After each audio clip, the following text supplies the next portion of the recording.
So, everyone remember the arcade button slash sequencer from last summer? If you don't, link in the description below.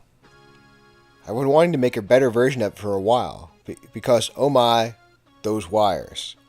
And there were a few features I wanted to add, such as an accent output, adding rests to the sequence, the ability to hold a note on for multiple steps in the sequence, and a button to reset the sequence. I also wanted to add two three-way switches, for which I have yet to determine the function of. So without doing much measuring, I cut a new faceplate on the laser, got some circuit boards made, and bought a whole mess of arcade buttons. This time, buttons that light up, because of course I didn't have enough wiring to do on the first version. The white buttons go where the white keys on a keyboard would be. Red buttons to where the black keys would be, and blue buttons for the non-tonal commands. As you can see, this acrylic faceplate is rather flexible. Any production units will definitely be made of aluminum, but for the purposes of prototyping, a plywood stiffener plate works nicely to keep everything from getting too bendy. For those of you playing at home, the LED and switch come off the button with a twist. This allows the button to be mounted with the included nut. Now to mount the joystick. The holes were a little tight, nothing that couldn't be fixed.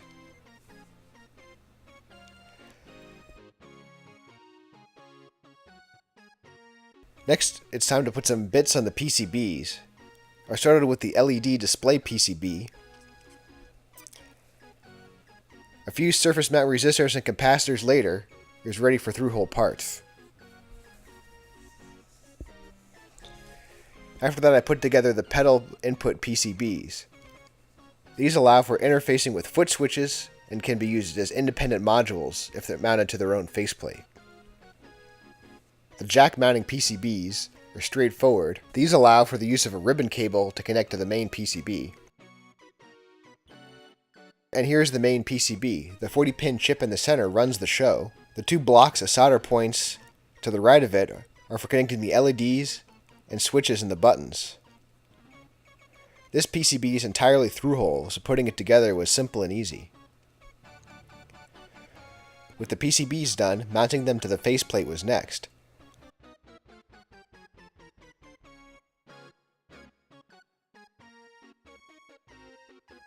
I started with the pedal input boards because they would be the easiest being near a corner. I had to open up the holes a little bit to fit the 1/4-inch jacks, nothing our friend the Dremel tool can't fix.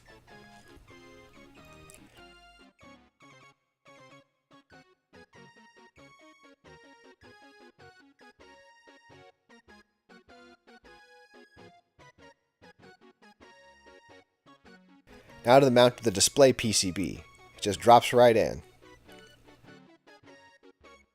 The first jack mount PCB fit perfectly. The second not so much. And this is why I prototype in a soft material. Any mistake I can grind out without too much hassle. The two mode switches dropped in without any drama.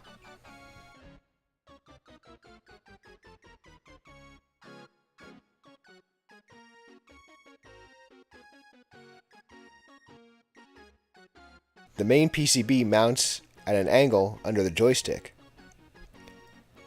Now to add all the wires to the switches. With 16 buttons, each needing 2 wires for the switch and 2 more for the LED, 7 for the joystick and its LED, and 5 more for the mode switches, let's see, that's 60 wires, not including the ribbon cables. And here I thought that this version would have less point-to-point wiring than the first one. Now I know I can bus the switches and LEDs together to reduce the number of wires leaving the PCB, while keeping the total number of connections the same. But I wanted to wire each switch and LED individually, so that debugging is a more straightforward process.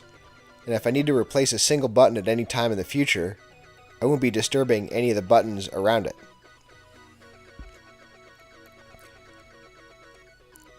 With the point-to-point wiring done, the final step of the assembly was plugging in all the ribbon cables.